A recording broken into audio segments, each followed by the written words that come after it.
Ernesto Bozano, Impressionantes Fenômenos de Transfiguração. Conteúdo resumido. Ernesto Bozano dedicou uma vasta pesquisa no estudo sobre esta mediunidade de efeitos físicos, transfiguração, através da coleta de casos ocorridos com determinados médiums em diversos países da América e da Europa. A transfiguração consiste na mudança do aspecto do corpo do médium, o que significa imprimir em sua matéria semelhanças de fisionomia, expressão, olhar e até mesmo timbre de voz, que varia de acordo com o grau moral do espírito e também no médium. Prefácio. Ler um livro de Ernesto Bozano é penetrar em um mundo desconhecido e conhecer faces novas da doutrina dos espíritos, é iluminar-se o leitor de conhecimentos nobres e extremamente belos, os quais vivem a cada passo em nosso derredor sem que sequer os suspeitemos. Infelizmente, porém, esse admirável analista espírita, bom, desinteressado, humilde de coração e generoso como todo iluminado a serviço da verdade divina, é desconhecido da maioria dos espíritas que pouco se dedicam ao conhecimento das obras doutrinas clássicas, e fogem à pesquisa bem orientada. Ernesto Bozano é um mestre eminente, uma base sólida para o prosseguimento da pesquisa, digno de ser conhecido e entendido por nós outros, que apenas vemos e sentimos os fatos, sem poder classificá-los na sua verdadeira categoria científica. A questão, longe de haver terminado, permanece aberta aos progressos dos estudos psíquicos. Trechos do artigo Música Transcendental do Sr. Frederico Francisco, publicado no N. Graus de junho de 1976 do jornal Obreiros do Bem, órgão de comunicação da Associação Espírita Obreiros do Bem, do Rio de Janeiro. Ernesto Bozano, o grande mestre da ciência da alma, escreveu os trabalhos constantes deste volume nos tempos áureos do espiritismo científico, isto é, quando se procuravam provas concretas da sobrevivência da alma e de sua comunicação com os vivos da Terra. Hoje, particularmente no Brasil, parece que se bastam as obras mediúnicas, esquecendo-se de que há ainda muita gente incrédula, os tomés de todos os tempos. Estes querem provas e, se as sessões de efeitos físicos rareiam, temos estes admiráveis trabalhos de Bozano que vimos traduzindo e publicando. Isto vimos fazendo principalmente porque, depois da Segunda Grande Guerra Mundial, travada, em grande parte, na Europa, o espiritismo, com as pesquisas psíquicas, devido a ditaduras políticas e religiosas, lá desapareceu quase por completo, sendo mesmo proibido em Portugal e na Espanha, e, na Itália, terra do grande Bozano, só pôde surgir mais tarde apenas com o nome de metapsíquica. Tivemos, por nossa vez, um espiritismo de catacumbas, como os primeiros cristãos. Já na Inglaterra, por ser um país protestante e separado do continente, sem a influência católica, os perseguidos transformados em perseguidores, o espiritismo, lá chamado de espiritualismo por não seguir ainda a codificação kardecista, continuou a ser pregado e praticado, tornando-se, graças a Lord Dowding, o marechal do ar, que, com os seus aviões, salvou a Inglaterra do domínio nazista, reconhecido como religião em pé de igualdade com as demais. Como, de livros de espiritismo científico, só podemos ler alguns em tradução no português, a não ser que conheçamos o inglês, pois são muitos os publicados na Inglaterra e nos Estados Unidos da América. Certos estamos de que, traduzindo e publicando mais algumas das estupendas monografias do grande mestre da ciência da alma, estamos contribuindo muito para a manutenção dos alicerces do magnífico edifício que vem sendo construído para a elevação do homem no planeta Terra. Estas singelas palavras são de um velho advogado da sobrevivência, que nunca cobrou nem espera receber honorários de qualquer espécie. Dever cumprido, apenas. Francisco Clorso Werneck. Impressionantes fenômenos de transfiguração. O primeiro a tratar dos fenômenos de transfiguração foi Allan Kardec, que, no livro dos Médiuns Capitão V, N. Grau 122, assim os define. Os fenômenos de transfiguração consistem na mudança de aspecto do corpo de um vivo. Contudo, quase sempre a mudança de aspecto é circunscrita aos traços do rosto do médium, mudança que pode consistir em uma transfiguração do semblante, por contração e adaptação dos músculos faciais, contração determinada por uma vontade qualquer, subconsciente ou extrínseca, como pode resultar uma transfiguração do semblante, no qual já se encontra um princípio de materialização ectoplásmica sob a forma de barba, de bigodes, de sinais, de cicatrizes, ou outros característicos, surgidos inesperadamente sobre o rosto do médium ou também de uma completa máscara sobreposta ao mesmo.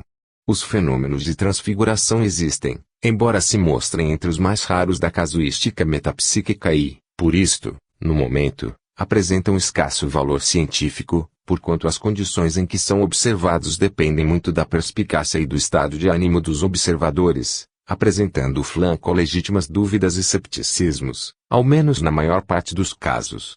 Resulta daí que, até que se consiga fixá-las numa chapa fotográfica, não é o caso de se falar de sua investigação científica. Todavia, repito que tais fenômenos existem e, como em todos os ramos do saber, a observação espontânea das manifestações que lhe constituem o material bruto precede sempre a pesquisa sistemática das mesmas manifestações, resultando de tal forma o necessário incentivo à intervenção científica. Não será inútil recolher certo número de episódios do gênero, para extrair deles algumas deduções interessantes, pois que os fenômenos em exame se prestam a esclarecer de modo notável os fenômenos correspondentes das materializações integrais de fantasmas, independentes do organismo do médium, e assim se deveria dizer que tudo concorre para demonstrar como a transfiguração nada mais é que uma fase inicial da materialização. Desenvolverei a seu tempo este último conceito, o qual se mostra teoricamente instrutivo. Passando a citação dos casos, começo por narrar alguns pertencentes ao grupo das transfigurações por contração e adaptação dos músculos faciais, grupo pouco interessante, porquanto com a sugestão hipnótica seria possível obter algo de semelhante, se bem exista, na realidade, uma radical diferença entre as duas ordens de fatos. Tiro os poucos exemplos, que me apresto a referir, de recentíssimos relatos do gênero, abandonando os de data antiga, com o intuito de atenuar, até onde possível, as legítimas dúvidas teóricas relativas a uma classe de manifestações muito dependentes da perspicácia e do estado emocional dos observadores.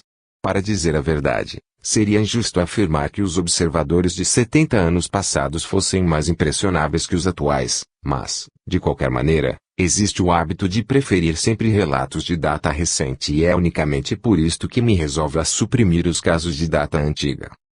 Caso 1. O reverendo Walter Wynne, na obra intitulada Rupert Lives, Roberto Vive, em que narra as manifestações do seu falecido filho, por meio de diversos médiuns. Assim se refere a uma sessão com o médium Senhorita Macri-Cready, a outros espíritos em torno de vós que desejam falar convosco, continuou a Senhorita Macri-Cready. De repente o médium parece mudar-se em outra pessoa e comecei a experimentar uma sensação que até esse momento jamais conhecera e que não desejo sentir de novo. Digo com toda a sinceridade, digo mesmo com certa convicção, era como se a Senhorita Macri-Cready tivesse tomado a aparência de minha mãe. A cabeça inclinada, a tosse, a mão estendida para mim, tudo isto representava minha progenitora com perfeição, e ela me disse, meu filho, quero sempre ser sua mãe.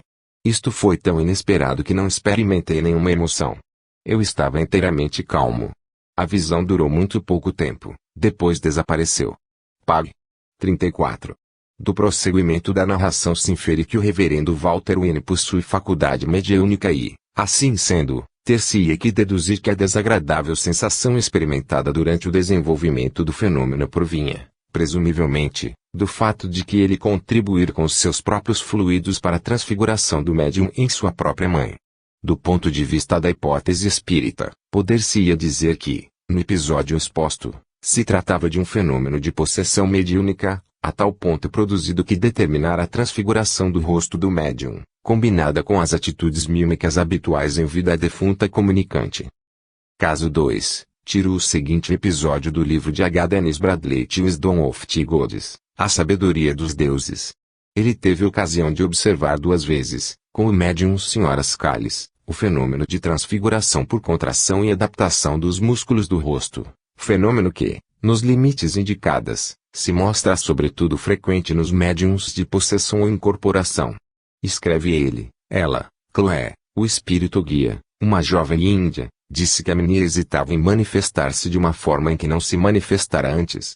Não ousava ocupar o corpo do médium e não sabia se seria capaz de controlar e utilizar-se do seu organismo. Eventualmente, foi levada a tentar a experiência. O médium caiu sentado na cadeira e nós esperamos 2 minutos. A Sra. Scales é uma mulher baixa e gorda. O tom de sua pronúncia, para ser delicado, é o vulgar. Seu rosto é o que se pode dizer agradável e comum. Gradualmente, a expressão do rosto do médium se foi mudando completamente. Era uma transfiguração. Ao passo que o semblante permanecia, os olhos e a expressão se tornavam belos. Não era uma alucinação. Minhas faculdades de observação são tão agudas ou mesmo mais agudas do que nunca, e eu devo lembrar que essa maravilhosa mudança foi vista não só por mim, mas pela senhora Sargent em plena luz. A princípio foi com grande dificuldade que as primeiras poucas palavras foram articuladas, mas gradativamente a força aumentou consideravelmente e o espírito de minha irmã tornou-se capaz de assumir completo controle dos órgãos do médium. Era minha irmã. Era seu espírito usando o organismo de outro corpo físico e falando a mim em sua própria voz. Não me importa que os cépticos se riam disto, mas os que hão estudado os fenômenos espíritas sabem e compreenderão. Eu já lhe falara em voz independente, na presença de testemunhas célebres, em centenas de vezes. Conheço sua personalidade, conheço seu espírito. A voz de Annie possuía sua antiga beleza, sua tonalidade era perfeitamente enunciada da forma que lhe era peculiar quando neste planeta. Nenhuma atriz viva poderia simular essa maravilhosa personalidade. Ela conversou comigo acerca de fatos íntimos de sua vida terrena. Durante a nossa maravilhosa palestra, enquanto usava o organismo de outra pessoa, deu-me a mais íntima e excepcional prova da sobrevivência. Nome após nome, fato após fato, foram mencionados. Minha esposa, Patty, Denise, tudo. Havia uma grande tragédia em sua vida, citada de forma velada em Toads Stars. Essa tragédia, cujos detalhes nunca foram publicados e que são apenas conhecidos de 2 ou 3 pessoas vivas, foi por ela referida. Na manhã seguinte, telefonei à senhora Sargent a fim de fazer-lhe uma pergunta que esquecera. Pedi-lhe para descrever a voz que ela passara a ouvir desde que minha irmã se incorporara no médium. Isto fiz para afastar qualquer possível dúvida quanto ao tom ter sido produzido pela minha imaginação. A senhora Sargent disse, descrevendo a voz da minha irmã, que o seu falar era lento e a enunciação das palavras excepcionalmente suave e clara. Essa era a voz característica de Annie quando na Terra. Obra citada. Pags. 120 a 123. No episódio exposto, a transfiguração do rosto se mostra menos desenvolvida que no caso precedente, limitando-se a uma transformação da expressão animada de um semblante, mas em compensação à transformação da tonalidade vocal, com perfeita reprodução da voz de uma defunta, transformação que representa um notabilíssimo fenômeno em demonstração da realidade da incorporação mediúnica ocorrida. E, como uma laringe não pode mudar de tom sem ter experimentado uma correspondente contração muscular de adaptação, dever-se-á reconhecer que, no caso em apreço, a transfiguração se verificou de modo especial sobre a laringe do médium. Observo a tal respeito que, na hipótese de um real fenômeno de possessão mediúnica, dever-se-ia presumir que tais processos de transformação temporária dos órgãos dos médiuns nos órgãos homólogos do defunto comunicante são obra de um despertar automático daquela misteriosa força organizadora que plasme os seres vivos, força organizadora que, sendo uma faculdade do espírito, sobreviveria à morte do corpo e, em consequência, operaria nos casos análogos aos expostos, determinando os fenômenos de transfiguração dos órgãos e dos membros dos médiuns, sem que necessário fosse pressupor uma ação direta, intencional, dos defuntos comunicantes. Ao mesmo tempo, os automatismos de tal natureza, reprodutores da voz ou do rosto de um defunto, implicariam e demonstrariam a realidade do fenômeno da possessão ou incorporação temporária, no médium, do espírito que se diz presente. Caso 3. Tomo este episódio a Ligt 1921, Pag. 719, e quem o narra é Dr. Ellis Powell, personalidade bastante conhecida no campo das investigações metapsíquicas. Escreve ele, há algumas semanas achava-me em Preston, e tive ocasião de entrar em relação com a personalidade mediúnica do Dr. Bancroft, a qual se manifesta por intermédio do médium H.B. Tiller, de Preston, e a forma por que se manifesta é o transe do médium, com transfiguração completa do rosto. O Dr. Bancroft informou ter sido médico de grande clientela e falecido no ano de 1837. Forneceu detalhes sobre sua própria carreira terrena, os quais foram reconhecidos verdadeiros, compulsando-se publicações médicas do período indicado. Havia 4 pessoas presentes além do médium, minha mulher, minha irmã, minha mãe e eu. Não se fizeram preparativos especiais. Sentamo-nos em semicírculo em torno do médium, sem abaixar as persianas, de modo que o sol dardejava no quarto.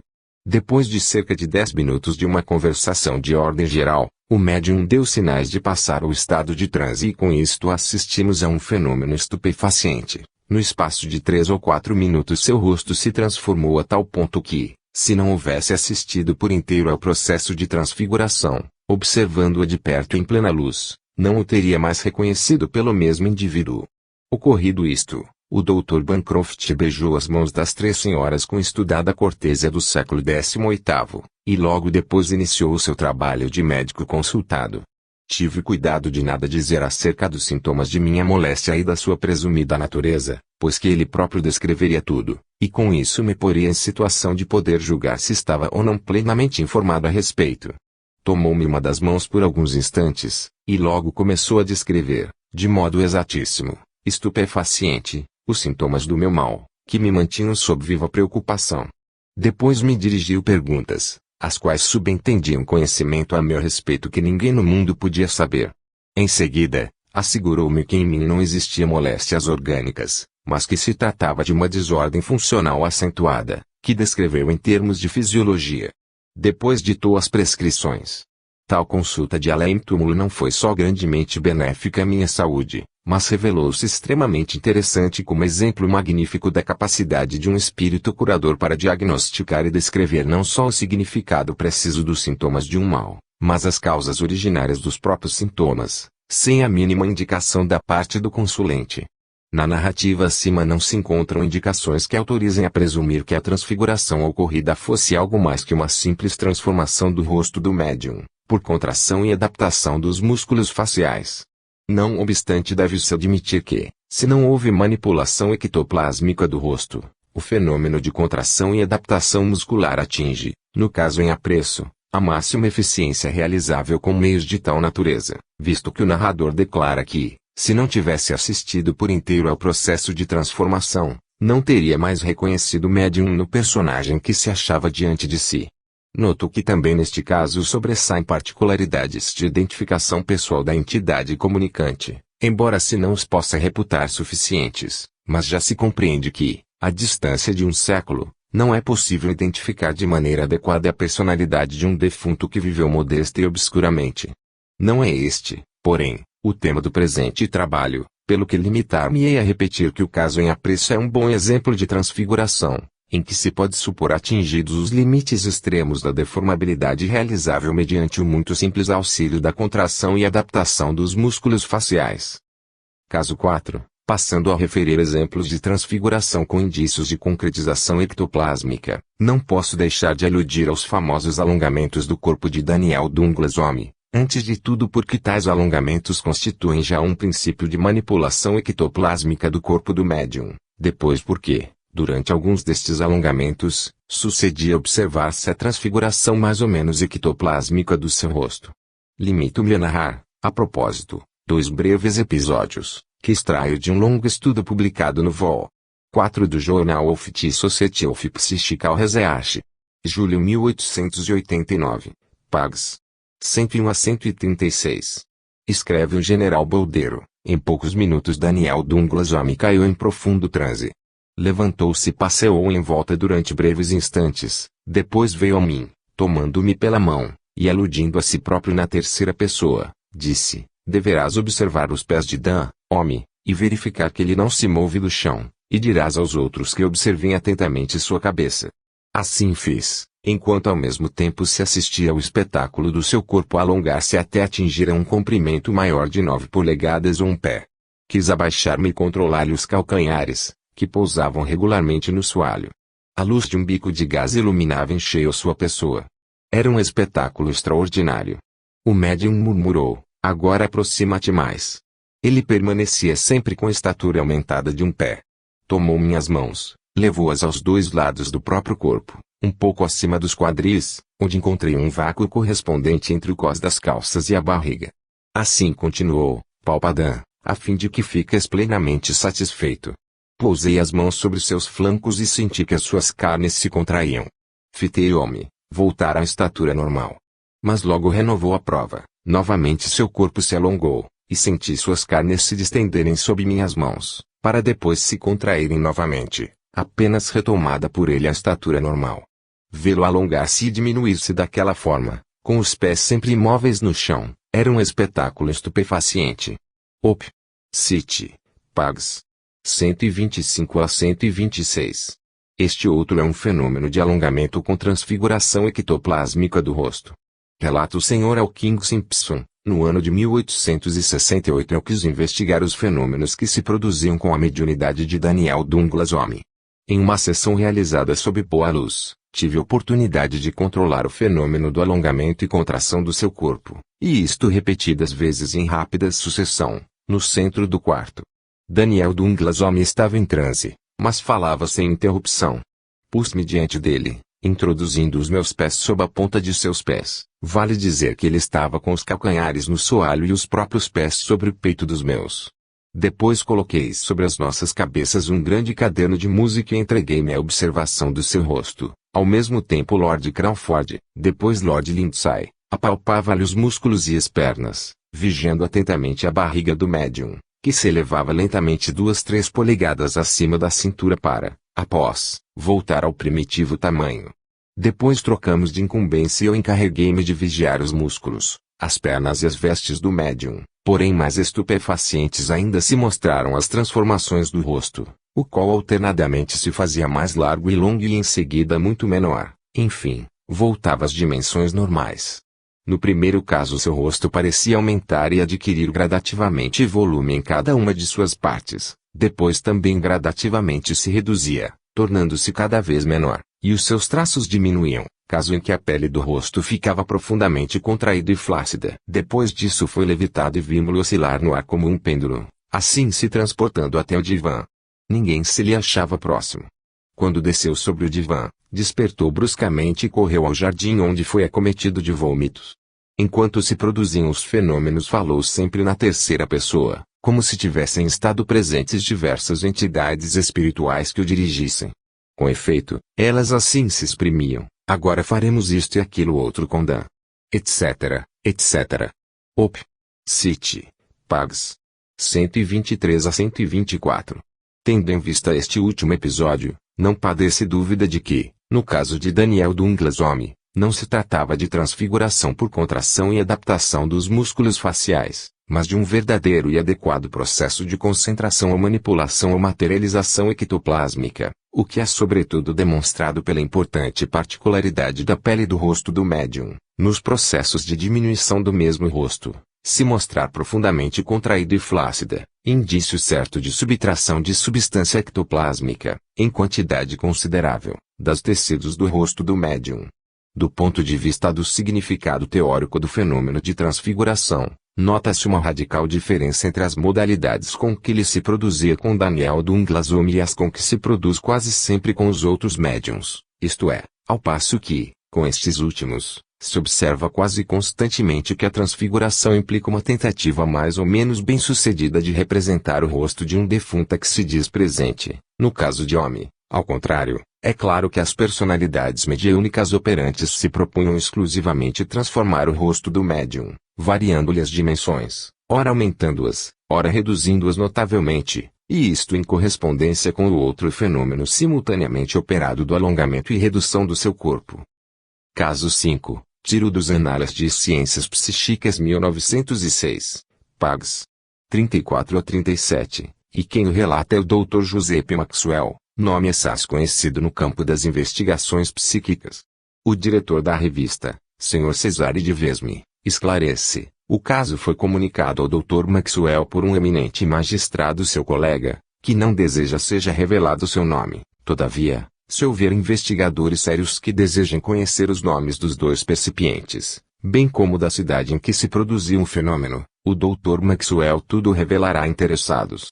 Esta narrativa do protagonista: meu pai era doutor em medicina e sempre exerceu a profissão numa vila do sul da França. Nascera em 1812, casara-se em 1843 e, a partir dessa data, habitara na mesma casa até a morte, ocorrida em julho de 1903. Aos primeiros dias de janeiro de 1903, meu pai foi assaltado pelos sintomas da moléstia que, 6 meses depois, devia levá-lo ao túmulo.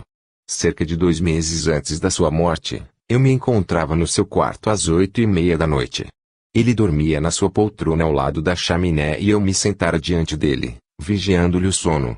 Estávamos sós, e não tardei a perceber que a sua fisionomia ia gradativamente assumindo um aspecto que não era mais o seu, até que chegou um momento em que verifiquei, positivamente, que seu rosto se transformara no de minha mãe. Dir-se-ia que sobre o rosto de meu pai se colocara a máscara de minha mãe. Note-se que, desde muito tempo, faltavam inteiramente ao meu pai os supercílios, mas naquele momento, acima de seus olhos fechados, se desenharam as vastas sobrancelhas negríssimas que minha mãe conservara até os últimos dias de vida. As pálpebras, o nariz e a boca se haviam tornado os de minha mãe.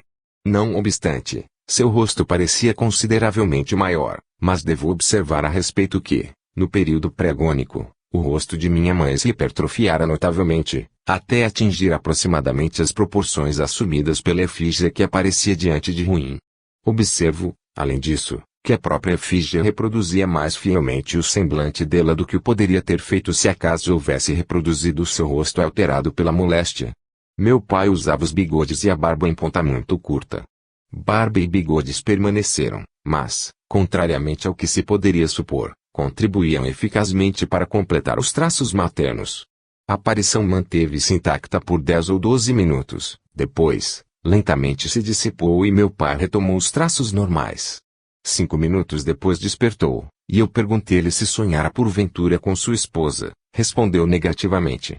Durante a manifestação do fenômeno eu fiquei imóvel, a observar o espetáculo que se me deparava, abstendo-me de estender a mão para tocar a aparição, e isto por temer que se dissipasse.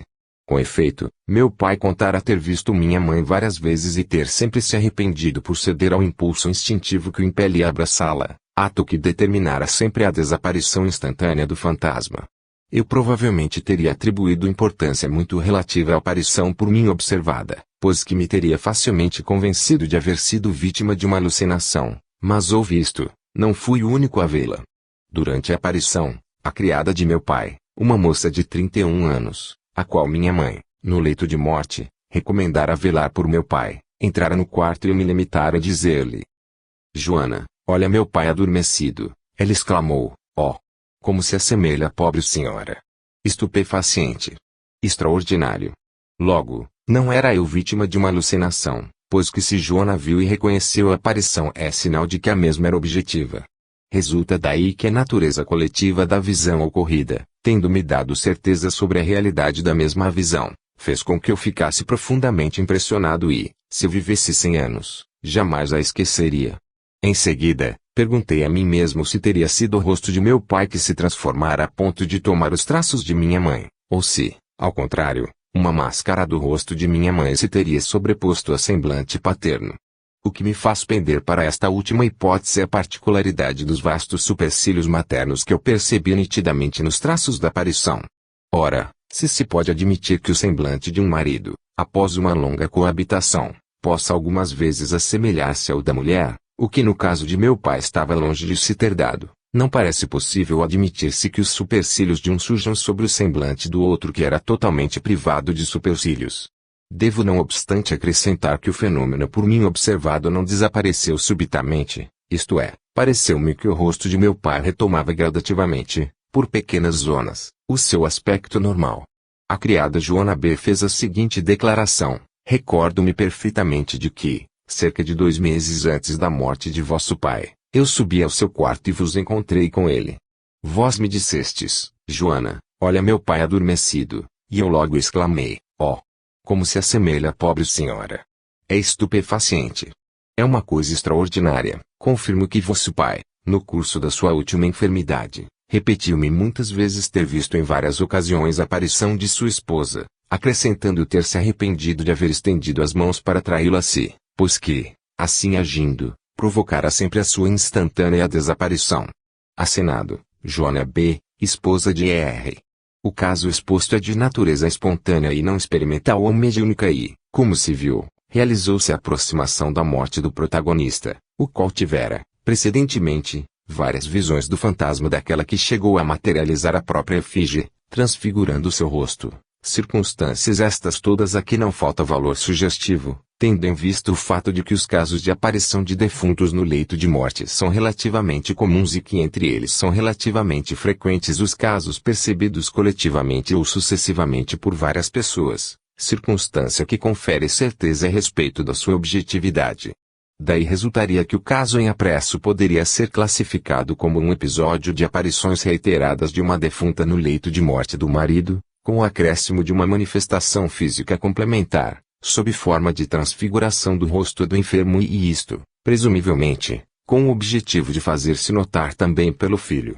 Do ponto de vista probatório é de notar no caso em apreço a feliz circunstância de ter sido visto um fenômeno de transfiguração coletivamente por duas testemunhas, e como a criada Joana não percebera a efígie da defunta logo ao entrar no quarto, circunstância que exclui a existência nela de estados passionais predisponentes de alucinação por influência de circunstâncias. Deve-se reconhecer que a objetividade do fenômeno se mostra desta vez provada de maneira cientificamente adequada.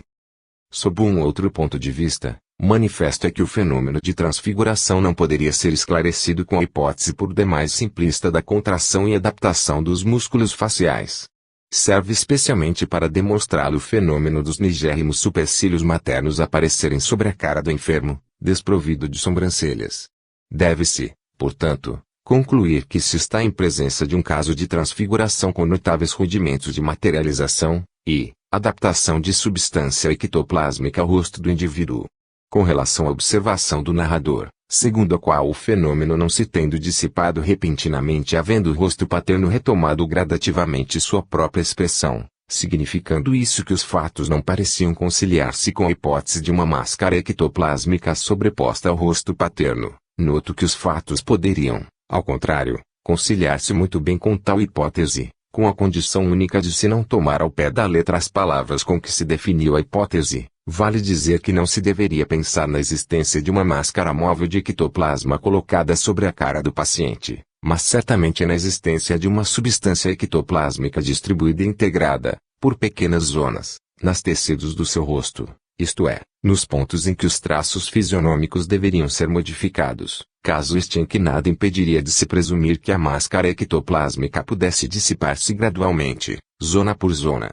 Como quer que seja, preciso é considerar que tudo concorre para demonstrar que o fenômeno de transfiguração ectoplásmica se mostra quase sempre combinado com as outras modalidades de manifestação do mesmo fenômeno no sentido de que, para completar a concretização da máscara ectoplásmica, tanto podem contribuir o fenômeno da contração e adaptação dos músculos faciais, quanto o outro fenômeno da subtração de substância viva aos tecidos do rosto e isto com o escopo de reduzir-lhe ou remodelar-lhe alguns traços, adaptando de tal forma a máscara do defunto que se deseja representar. Ter-se-ia, portanto, de concluir que, nos casos de completa transfiguração do rosto de um vivo, concorrem todas as modalidades de manifestação que o fenômeno comporta, modalidades combinadas harmonicamente umas com as outras, por uma vontade operante, subconsciente ou extrínseca, servida automaticamente por aquela mesma misteriosíssima força organizadora que preside, na natureza, a organização dos seres vivos.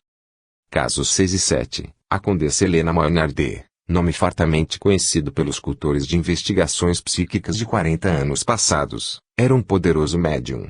Ela enviou ao Congresso Espiritualista de Londres, do mês de junho de 1898, uma longa relação dos fenômenos obtidos em seu próprio círculo familiar, com sua mediunidade combinada com a da baronesa Rosenkrantz, também muito notável médium, círculo em que eram frequentes os casos de transfiguração. O relato em apreço foi publicado integralmente pela Ligue, da qual faço o seguinte extrato: 1898, pág. 471. A Condessa Maynard escreve o que se segue. Numa noite de inverno do ano de 1898, obtivemos fenômenos muito interessantes. Achavam-se presentes a baronesa Rosenkrantz, o general Gugiani, com sua esposa, o Dr. Wisławski, meu marido e eu. Uma lâmpada vermelha, colocada sobre a mesa, iluminava nossos rostos.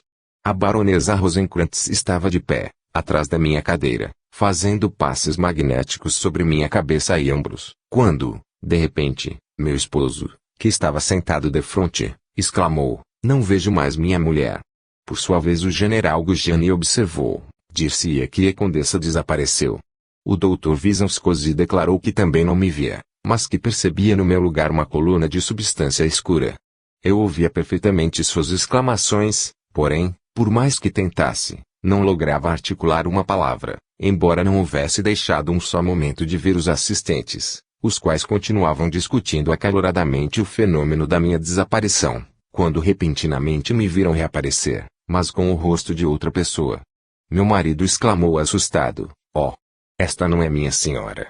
A baronesa Rosenkrantz inclinou-se para mim, olhou-me fixamente de perto e disse: "Reconheço as feições de Helena Blavatsky." Pouco depois a máscara da Blavatsky desapareceu e tornei a ser eu mesma, reconhecida como tal por todos os assistentes, com grande satisfação. Eis, porém, que, por seu turno, a baronesa Rosenkrantz é envolvida em um influxo mediúnico e, sentando-se junto de mim, exclama: "Olha com atenção meu rosto."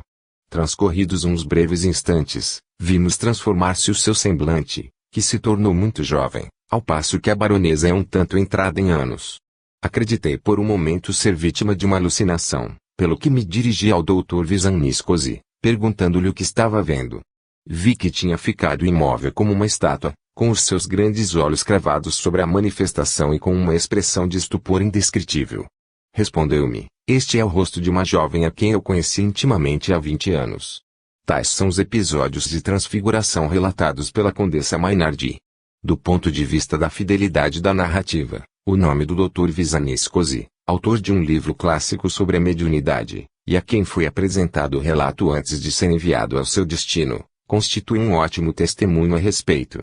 Do ponto de vista da realidade objetiva das transfigurações observadas, destaca-se a circunstância de sua natureza coletiva, a cujo respeito convém insistir sobre o fato de que foram 5 os experimentadores que observaram, coletivamente, os mesmos rostos nas transfigurações ocorridas. Faço notar que, na produção do primeiro episódio, sobressai o detalhe pouco comum da ocultação do médium dentro de uma nuvem de ectoplasma, o que presumivelmente deve ser atribuído à poderosa mediunidade de efeitos físicos da Condessa Mainardi, potencialidade que permitiu uma emissão abundante de substância ectoplásmica que logo se concretizou na máscara da transfiguração. Observo, por último, que, em ambos os episódios, os rostos que se materializaram foram identificados e o caso do Dr. Vysaniscosi, que reconheceu no semblante da jovem, que se manifestou, o de uma jovem senhora que conhecera 20 anos antes, é um caso bastante notável no seu gênero, porquanto a baronesa Rosenkrantz, que ele conhecera em casa da família Mainardi, sem dúvida alguma ignorava por completo a existência da jovem dama que se havia materializado por transfiguração do seu próprio rosto. Devese, sem embargo, reconhecer que o relato dos fatos deveria comportar maior abundância de detalhes, se bem que é mister admitir que um relatório mais extenso não era possível exigir em um sumário relato de numerosas experiências, como era o que a Condessa Mainardi remetera ao Congresso Espiritualista de Londres. Caso 8. Alexandre Aksakoff, no seu livro Um caso de desmaterialização parcial do corpo de um médium pag. 211, conta o seguinte caso, extraído de um artigo da senhorita Killingsbury, publicado em The Spiritualist, de 22 a 101 1876. A senhora Crocker, médium particular de Chicago, contou-me que há alguns meses, sob a direção de seu guia espiritual, iniciou uma série de sessões para o desenvolvimento de uma nova fase de sua mediunidade, as quais se realizaram no seu círculo familiar. Uma noite, à luz das velas que ardiam no recinto e ao clarão da lua, sofreu uma transformação do seu rosto, que mudou de tamanho, forma e natureza, brotando depois sobre ele uma barba negra e abundante. Todos os assistentes viram a mesma transformação e o primo do médium, que estava sentado junto ao mesmo, exclamou: "É o rosto de meu pai." Desaparecida a manifestação, confirmou que se tratava da efígie perfeita do rosto paterno. Pouco depois, o médium se transformou em uma velhinha de cabelos brancos. Todas estas metamorfoses se realizavam sob os olhares dos presentes, que não deixaram de as observar um instante. Ela afirma que conservou sempre a consciência de si mesma, mas que havia experimentado uma sensação muito viva de formigamento e comichão em todo o corpo, tal como se estivesse apertando com as mãos os 2 polos de uma forte bateria elétrica.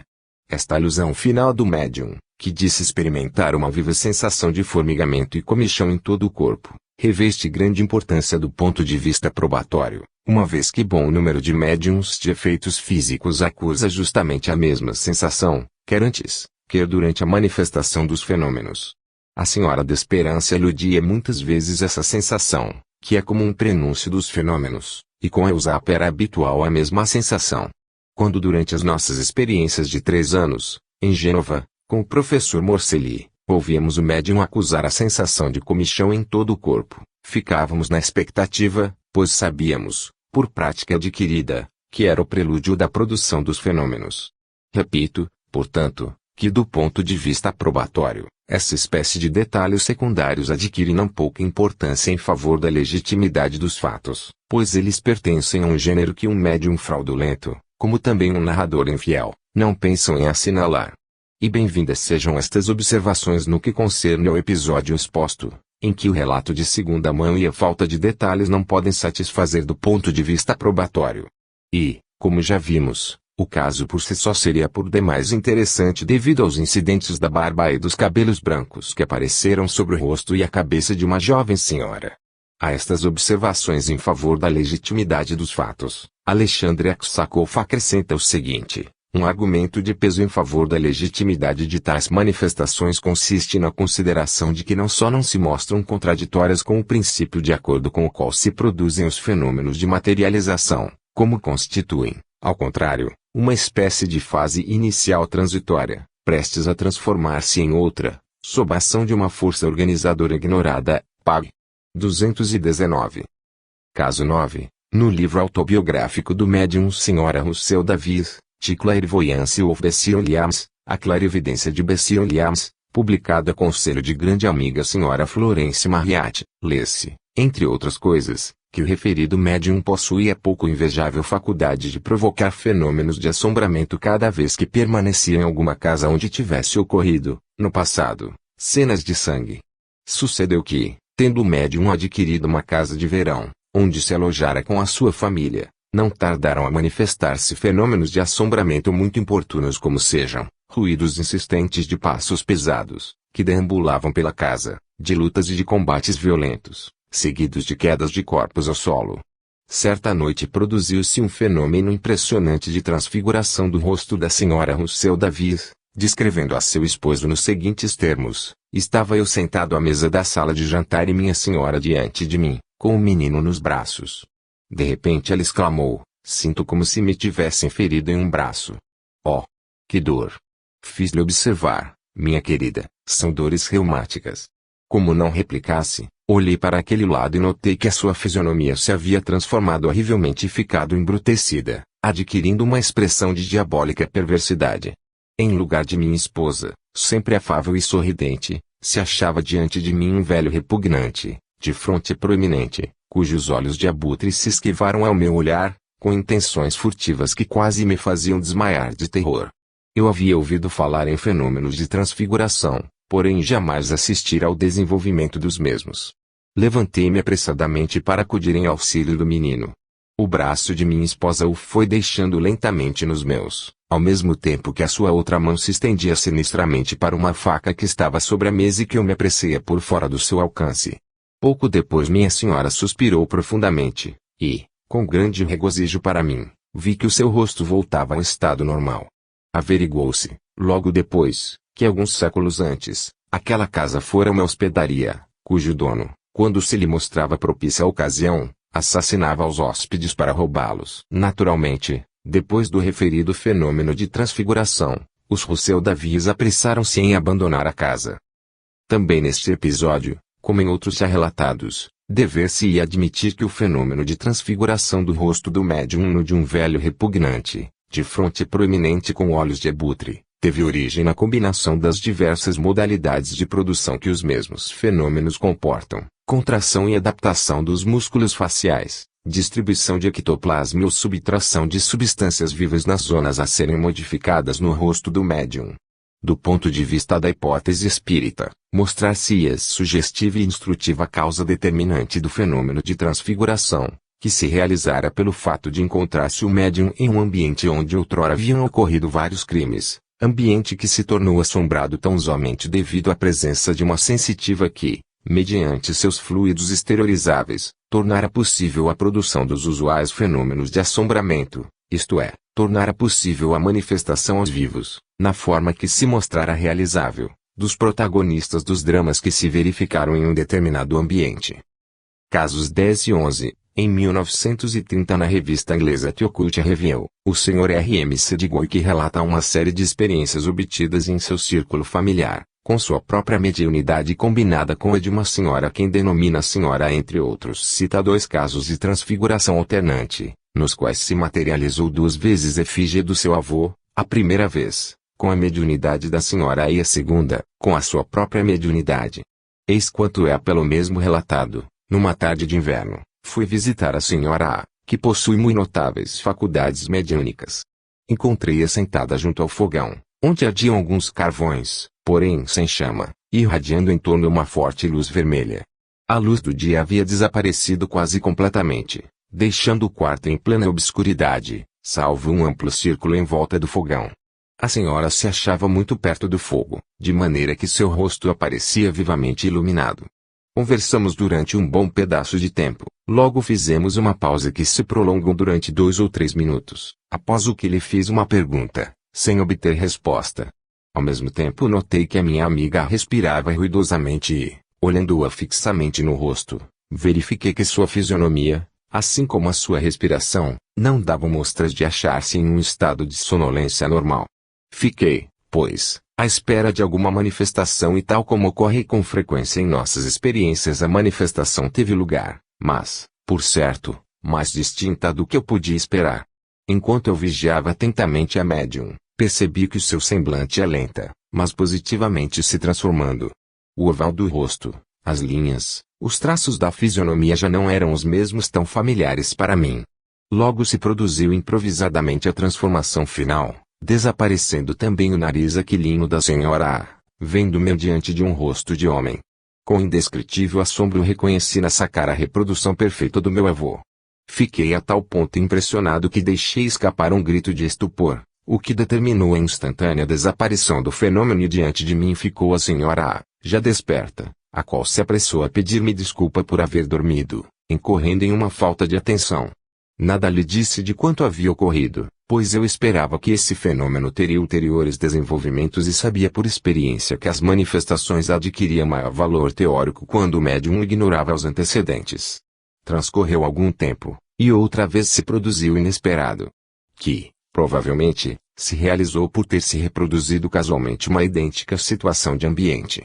Com efeito, eu de novo me achava sentado ao lado da senhora A, na sala de jantar, junto do fogão, onde ardiam vivamente, mas sem chamas, alguns tições, que radiavam em torno uma brilhante luz vermelha.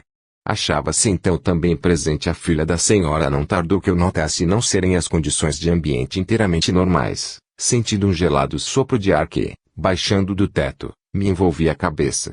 Esta última circunstância, unida às demais sensações subjetivas, me induziram a vigiar atentamente o que estaria ocorrendo com relação à senhora A. Reparei, porém, que por sua vez ela me fitava com uma expressão de grande assombro. Transcorrido algum tempo ela falou por fim, explicando que, alguns momentos antes, meu rosto havia desaparecido debaixo da máscara de outro rosto muito mais velho, de olhos claros e pele corada, com uma massa compacta de cabelos branquíssimos. Ao mesmo tempo, tivera a impressão subjetiva de que era meu avô que se manifestava.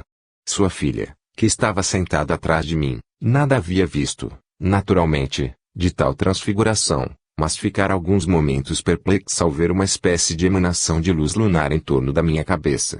O que mais me surpreendeu em tudo isto foi o fato de a senhora nada saber, em absoluto, a respeito de meu avô, apesar do que me descreveu com muitíssima fidelidade. Era, pois, inegável que lhe percebera a imagem. Estendi-me mais do que costumo fazer na descrição destas duas manifestações, não só porque pertencem a uma categoria bem mais rara e interessante, como também porque, no meu entender, das mesmas sobressai manifestamente o deliberado propósito de proporcionar-me a tão desejada prova da sobrevivência do espírito humano. Da primeira vez fui testemunha do fenômeno, da segunda, porém, o foi a senhora, e isto quer dizer que houve 2 testemunhos independentes, que assistiram ao mesmo fenômeno, com a formação do mesmo rosto de defunto, o que reforça notavelmente a prova exigida acerca da realidade objetiva do fenômeno em referência. Tais são as conclusões do relator e protagonista dos fatos e o significado probatório, que decorre da observação coletiva do mesmo fenômeno, é, desta vez, eficientemente reforçado pela circunstância, quiçá única, da sucessiva manifestação do mesmo defunto mediante a transfiguração dos rostos de dois médiuns. Do ponto de vista da interpretação espírita dos fatos, mostra-se sem dúvida notável a primeira manifestação do defunto por um médium que jamais o conhecera e que ignorava o seu semblante, circunstâncias de fato estas que induzem a concluir que o fenômeno da transfiguração do rosto da mesma nudentidade não poderia, desta vez, atribuir-se às faculdades modeladoras da subconsciência. Neste ponto parece indispensável que eu me detenha em examinar o assunto nos limites que circunscrevem os denominados poderes criadores da subconsciência humana e isto com o fim de eliminar algumas opiniões errôneas a propósito, as quais não são apenas compartilhadas por nossos opositores, mas, sob certos aspectos, também pelos propugnadores da hipótese espírita. Entre estes últimos há, de fato, quem admite que os espíritos dos defuntos estão em condição de tomar a forma fluídica ou a forma materializada, animada e inteligente, de outro defunto, mistificando de tal forma os vivos, enquanto os opositores sustentam que o subconsciente do médium é capacíssimo de criar fluidicamente ou materializar fantasmas animados e inteligentes de defuntos por ele conhecidos em vida, ou de defuntos também pelo médium desconhecidos, mas conhecidos de algum dos presentes, clarividência telepática ou telenese. Ora, tudo concorre para demonstrar que estão em erro tanto os nossos antagonistas quanto certos espíritas, já que a análise comparada dos fatos demonstra, ao contrário, que os espíritos encarnados como os desencarnados não estão em condições de exteriorizar ou de reproduzir outra forma fluídica ou materializada, animada e inteligente, que não a sua. Não há quem não veja quanto se mostra teoricamente importante tal afirmação, da qual me apresto em demonstrar experimentalmente a validade, recordando antes de tudo que Gabriel Delany já havia revelado e repetido numerosas vezes. Assim, por exemplo, no 2 graus volume da sua obra Les Apparitions Materialisées dos Vivantes et des Morts pag. 31.8, observa. Existe um incidente que parece confirmar a hipótese de que o espírito tem o poder de modificar o corpo espiritual e isto até o ponto de conferir ao mesmo uma aparência radicalmente diversa da sua própria. Ora, ainda uma vez se devem examinar a fundo os fatos, se não se quiser perder-se atrás de uma falsa pista. É verdade que o espírito desencarnado pode à sua vontade retomar uma das formas que teve, ao voltar à Terra, reaparecendo materializado, seja como era no momento da morte, seja como era em outra época da sua vida. Mas, de assumir a fisionomia de outro se interpõe um abismo e eu não conheço exemplos de espíritos que, voluntariamente, se tenham transformado até tomar o semblante de outro espírito de defunto. Assim falou Delany, mas, se teve a intuição da verdade, não se deteve em comentar por quais considerações científicas a afirmativa de tal verdade se mostra legitimamente válida. Apresso-me, pois, a salientar como isto serve de base para uma prova por analogia fundamental e formidável, porquanto versa sobre processos biológicos e morfológicos que determinam a organização dos seres vivos, processos que se resumem no grande fato de que preside à origem da vida uma misteriosíssima força organizadora, imanente em todos os seres vivos e diversa em cada um deles, a qual, no plano da existência encarnada, age ocultamente dos seres que vai plasmando. Tal sendo a lei, daí se infere que, se o espírito sobrevive à morte do corpo, então também a força organizadora é uma faculdade do espírita, deve, por sua vez, sobreviver à morte do corpo, e, assim sendo, dever-se-á reconhecer que nos fenômenos das transfigurações, das materializações e das fotografias transcendentais, quando resultam de natureza espírita, é a mesma força organizadora plasmadora dos seres vivos, aquela que retoma automaticamente as próprias funções não apenas estimulada pela vontade do defunto sem que necessite aí de pressupor uma ação direta, intencional, em tal sentido, do próprio defunto, assim como a mesma força organizadora age automaticamente na organização e plasmação dos seres vivos sem que precise aí ainda do concurso intencional dos seres vivos que essa vai plasmando. E agora chegamos às conclusões. Do exposto resulta que, nos casos em que o automatismo da força organizadora se mostra de natureza subconsciente ou de natureza anímica, o médium não poderá fazer outra coisa senão reproduzir a própria forma exteriorizada, materializada ou fluídica, animada e inteligente, assim como existia em qualquer época da sua vida, isto é, não poderá jamais tomar o semblante animado e inteligente de uma terceira pessoa, visto que se é verdade, como indubitavelmente é verdade, que a força organizadora age automaticamente, então isto equivale a dizer que essa tem o poder de reproduzir e não o de criar.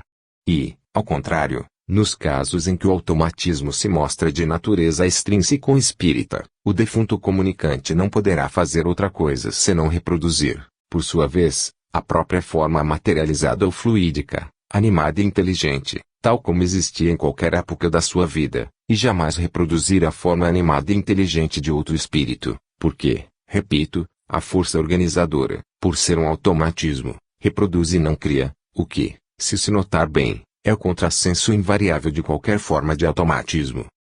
Resulta daí que estes simples, mas inabaláveis, argumentos de fato bastam por si sós para demonstrarem que a hipótese por mim defendida parece irrefutável, visto que, se trata de um processo automático, então é verdade que tal automatismo não poderá fazer outra coisa senão reproduzir formas e rostos plasmados automaticamente e nunca criar novos, porquanto criar novos subentende-se um processo ativo e intencional, e já não passivo e automático. É, pois, evidente, no que se refere aos fenômenos de materializações de fantasmas e rostos animados e inteligentes, que são estes os limites em que deverão ser circunscritos os poderes modeladores do espírito humano, encarnado ou desencarnado, limites impostos pelos fatos de que o pensamento e a vontade não têm poder dirigente sobre a misteriosíssima força organizadora e criadora das formas arquétipos individuais, força organizadora que se identifica com a ideia diretriz pressentida por Claude Bernard, como se identifica com a teoria do impulso vital criador de Bergson e com a outra teoria análoga de Gelée, sobre a existência de um dinamismo vital organizador posto nas fontes da vida, ao passo que tudo concorre para fazer presumir que, na manifestação de tal mistério imperscrutável do ser, nós assistimos ao manifestar, nos mundos, de um atributo da imanência divina do universo. Vemos, em conclusão, que o pensamento e a vontade teriam ao contrário poder diferente no vasto campo da natureza inanimada, vale dizer, no domínio das criações puramente plásticas ou artísticas. Isto posto, e tornando aos fenômenos de transfiguração, concluiremos observando que se é verdade, como indubitavelmente é verdade, que as considerações expostas provam que os espíritos encarnados e os desencarnados não têm poder dirigente sobre a modalidade pela qual funciona automaticamente a força organizadora e plasmadora da vida nos mundos. Então, quando se obtém um rosto radicalmente diverso do semblante do médium, se deverá inferir que a forma organizadora em ação não é a do médium, mas uma outra a esse extrínseca. Caso 12. O episódio que se segue, pela excepcional modalidade de produção, é único em toda a classe dos fenômenos de transfiguração. O Sr. James Smith, de Melbourne, em um interessantíssimo opúsculo intitulado O Primeiro Became Spiritualist e Como Me Tornei Espiritualista, narra que teve o primeiro contato com fenomenologia mediúnica graças ao auxílio de um médium de transfiguração, a propósito do que relata o seguinte: pelo fim do ano de 1870, a curiosidade impeliu-me a procurar uma senhora idosa que residia em Charlton, vivia em um casebre composto de 3 aposentos e tinha fama de ser um médium extraordinário. Eu esperava colhê-la em fraude, mas, pela segunda vez que a procurei, achei-me em face de uma manifestação estupefaciente. Ela era alemã e esposa de um alfaiate ambulante. Não tivera educação alguma, sua conversação era vulgar e sua personalidade destituída de qualquer atrativo. Enquanto, com os meus botões, fazia essas observações, ela caiu em transe, seu corpo foi abalado por uma sacudidela convulsiva, assaz penosa, e pouco depois, pela sua boca, se manifestou uma personalidade inteligentíssima, que não podia certamente identificar-se com a do médium. A acentuação tedesca da sua palestra desaparecera totalmente, assumira uma atitude grave e digna, a linguagem tornara-se característica e elegante, de maneira que, inesperadamente, me foi dado ouvir uma conferência interessantíssima sobre a evolução cosmogônica, e quem me falava dizia ter vivido na Terra anteriormente a qualquer aurora histórica. Em seguida, eis que se manifesta uma outra entidade espiritual que se mostrou profundamente versada nas indagações etnológicas, e, depois de me ter descrito os 12 tipos principais de gênero humano, assim continuou: se na próxima vez vieres acompanhado do amigo Vevers, que é um hábil desenhista, nós te mostraremos sucessivamente, sobre a cara desta mulher, os 12 tipos primitivos da raça humana. Naturalmente no dia seguinte voltei, juntamente com o amigo desenhista, e a entidade manteve a palavra. Meu amigo logrou traçar, em bem-sucedidos esboços, Os 12 tipos da humanidade primitiva tais como apareceram sobre o semblante transfigurado do médium, alguns dos quais eram a tal ponto repulsivos que causavam espanto. O amigo Vevers remeteu-me cópias que ainda conservo cuidadosamente. Os tipos aparecidos foram os seguintes: o Caraíba, o Asiático do Norte, o Europeu do Sul, o Africano, o Malaio e o Peruano. Como disse, alguns dos restos eram